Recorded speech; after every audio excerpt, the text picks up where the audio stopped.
بسم اللہ الرحمن الرحیم نحمدہ ونصلی علی رسولہ الکریم اما بعد۔ آج عید الاضحیٰ کا دن ہے اور ہر مسلمان انشاءاللہ اپنی توفیق کے مطابق اللہ کی رضا کے لیے قربانی کا جانور ذبح کرے گا، مگر اس جانور کے گلے پر چھری چلانے سے پہلے ہمیں اس بات پہ غور کر لینا چاہیے کہ یہ قربانی ہمیں کیا درس دیتی ہے اور کیا سکھاتی ہے۔ اس سلسلے میں 8 چیزیں آج کی گفتگو میں انشاءاللہ عرض کی جائیں گی۔ نمبر 1، قربانی سے ہمیں یہ درس ملتا ہے کہ اللہ تعالیٰ کے حکم کو سر تسلیم خم کرنا، یعنی اللہ کا حکم جب آ جائے تو پھر اپنی رضا اور اپنے اختیارات کی بات وہاں نہیں ہونی چاہیے۔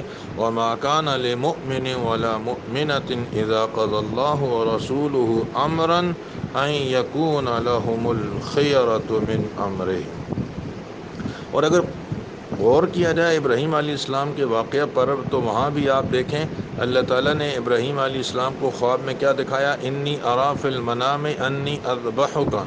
ابراہیم علیہ السلام دیکھ رہے ہیں کہ میں اپنے بیٹے کو ذبح کر رہا ہوں۔ انہوں نے پلٹ کے رب سے یہ نہیں پوچھا اللہ میں بیٹے کو کیوں ذبح کروں؟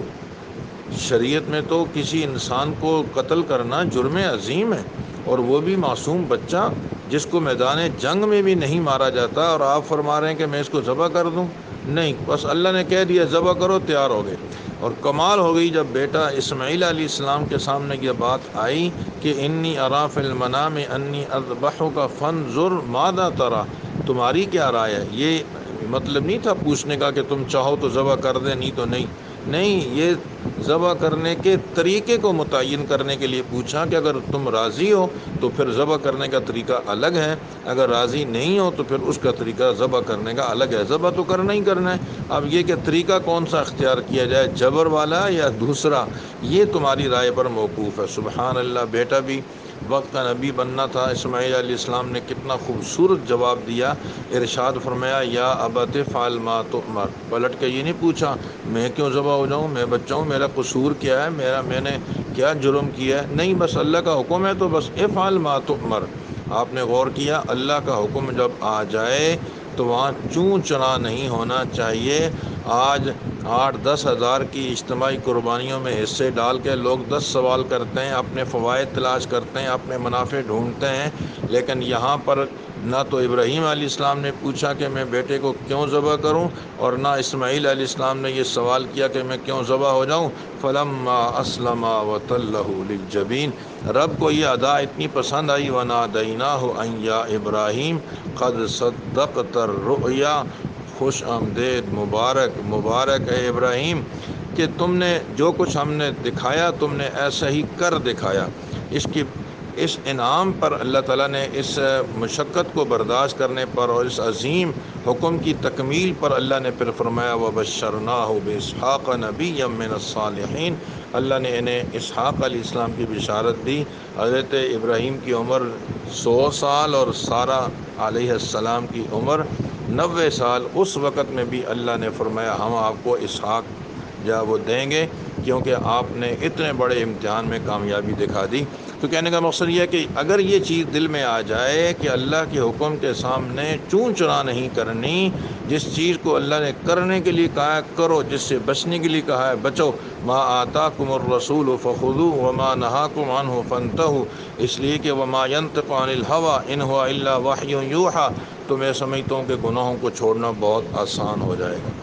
ایک دوسرا درس جو ہمیں قربانی سے ملتا ہے وہ یہ کہ قربانی ہمیں توحید کا درس دیتی، لہذا آج کے دن وہ تمام غلط افکار و نظریات اور جذبات کو قربان کر دو، اور اب ہمارا مرنا جینا صرف اللہ کے لیے ہونا چاہیے۔ مشرکین بتوں کے نام پہ جانوروں کو ذبح کرتے تھے، اور یہاں حکم کیا ہے؟ قل ان صلاتی و نسکی، میری نماز، میری قربانی، و محیای و مماتی، میرا جینا مرنا سب للہ رب العالمین لا شریک لہ وبذالک امرت وانا اول المسلمین، اللہ کے لیے ہے اور وہ کسی اور کے لیے نہیں۔ اور ایک تیسرا درس ہمیں یہ ملتا ہے کہ قربانی ہمیں اخلاص سکھاتی ہے کہ اللہ کی رضا مطلوب ہونا چاہیے۔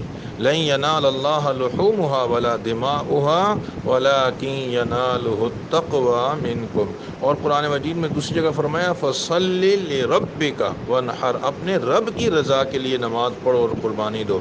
اور یہ ابھی آیت میں پہلے پڑھ چکا، ان صلاتی و نسکی و محیای و مماتی للہ رب العالمین۔ اور حضرت علی رضی اللہ تعالیٰ عنہ کی مشہور روایت ابن ماجہ میں پہلے میں عرض کر چکا ہوں، لعن اللہ لمن ذبح لغیر اللہ، اللہ کی لعنت ہو اس پر جو غیر اللہ کے لیے ذبح کرے۔ اخلاص ہونا چاہیے، اللہ کی رضا اس میں مقصود ہو، اور غیر اللہ کی رضا مقصود نہ ہو کہ یہ بابا جی اس کے نام پہ جانور ذبح کریں گے تو یہ خوش ہو کر ہمارے مسئلے بنا دیں گے، نہیں ذبح کریں گے تو ہمارے مسئلے بگاڑ دیں گے۔ مسئلوں کو بنانا اور بگاڑنا میرے رب کا کام ہے، اسی کے لیے جانور ذبح ہونے چاہیے۔ توحید اور اخلاص دونوں درس قربانی میں موجود ہے۔ ایک چوتھی چیز ہمیں قربانی سے یہ معلوم ہوتی ہے کہ اپنی ناجائز خواہشات کی بھی قربانی کی جائے۔ جانوروں کے گلوں پر چھری چلاتے ہوئے تو زمانہ گزر گیا، اپنی خواہشات پر بھی چھری چلا کر دیکھیے۔ اللہ تعالیٰ کی نظر میں خواہشات پرست انسان کتنا برا ہے۔ العیاذ باللہ، ایک جگہ ارشاد فرمایا افرأیت من اتخذ الہہ ہواہ واضلہ اللہ علی علم وختم علی سمعہ وقلبہ وجعل علی بصرہ غشاوہ، کیا تم نے اس شخص کو دیکھا جس نے اپنا معبود اپنی خواہشات کو بنا لیا؟ اللہ نے اسے علم کے باوجود گمراہ کر دیا، اور اس کے کان، اس کے دل پر مہر لگا دی، اور اس کی آنکھ پر پردہ ڈال دیا۔ دوسری جگہ ارشاد فرمایا وَلَوْ شِئْنَا لَرَفَعْنَاهُ بِهَا وَلَكِنَّهُ أَخْلَدَ إِلَى الْأَرْضِ وَاتَّبَعَ هَوَاهُ فَمَثَلُهُ كَمَثَلِ الْكَلْبِ، خواہشات پرستی کرنے والے کی مثال کتے کی ساتھ دی ہے۔ اور ایک اور جگہ اللہ پاک نے اس شخص کی سخت مذمت کی جو خواہشات کی پیروی کرنے والا ہو، فرمایا وَمَنْ أَضَلُّ مِمَّنِ اتَّبَعَ هَوَاهُ بِغَيْرِ هُدًى مِّنَ اللَّهِ إِنَّ اللَّهَ لَا يَهْدِي الْقَوْمَ الظَّالِمِينَ، اس سے بڑھ کر گمراہ کون ہوگا جو اللہ کی طرف سے کسی ہدایت کے بغیر اپنی خواہشات کی پیروی کرے۔ اور ایک جگہ فرمایا بَلِ اتَّبَعَ الَّذِينَ ظَلَمُوا أَهْوَاءَهُمْ بِغَيْرِ عِلْمٍ، جنہوں نے ظلم کیا وہ اپنی خواہشات کے پیچھے چل پڑے۔ بَلِ اتَّبَعَ الَّذِينَ ظَلَمُوا أَهْوَاءَهُمْ بِغَيْرِ عِلْمٍ، یعنی وہ لوگ جنہوں نے ظلم کیا وہ جانے یعنی اپنی خواہشات کی پیروی کرنے والے ہیں۔ ایسے لوگوں کے بارے میں فرمایا فَمَن يَهْدِي مَنْ أَضَلَّ اللَّهُ، جسے اللہ گمراہ کر دے تو ہدایت کون دے گا؟ وَمَا لَهُم مِّن نَاصِرِينَ، ان کے لیے مددگار کوئی نہیں۔ اس لیے ہمیں اللہ نے مشورہ دیا ہے وَلَا تُطِعْ مَنْ أَغْفَلْنَا قَلْبَهُ عَنْ ذِكْرِنَا وَاتَّبَعَ هَوَاهُ وَكَانَ أَمْرُهُ فُرُطًا، اس آدمی کی بات مت مانو جو اپنی خواہشات کے پیچھے چلتا ہو۔ وَلَا تَتَّبِعِ الْهَوَىٰ فَيُضِلَّكَ عَنْ سَبِيلِ اللَّهِ، خواہشات کی پیروی نہ کرو ورنہ وہ اللہ تمہیں گمراہ کر دے گا۔ فَيُضِلَّكَ عَنْ سَبِيلِ اللَّهِ إِنَّ الَّذِينَ يَضِلُّونَ عَنْ سَبِيلِ اللَّهِ لَهُمْ عَذَابٌ شَدِيدٌ، ایسے آدمی کے لیے بہت خوفناک قسم کا عذاب ہے۔ تو خواہشات کی جو آدمی قربانی کرے گا، فرمایا وَأَمَّا مَنْ خَافَ مَقَامَ رَبِّهِ وَنَهَى النَّفْسَ عَنِ الْهَوَىٰ فَإِنَّ الْجَنَّةَ هِيَ الْمَأْوَىٰ، جنت اس کا ٹھکانہ ہوگا۔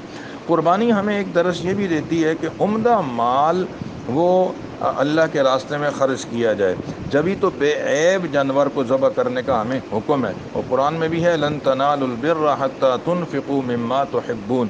ایک چھٹی چیز جس کا سبق ہمیں ملتا ہے قربانی سے وہ یہ کہ قربانی غریبوں اور مسکینوں اور عام مسلمانوں کی خدمت کا ہمیں درس دیتی ہے کہ ان کی خدمت کرنی چاہیے۔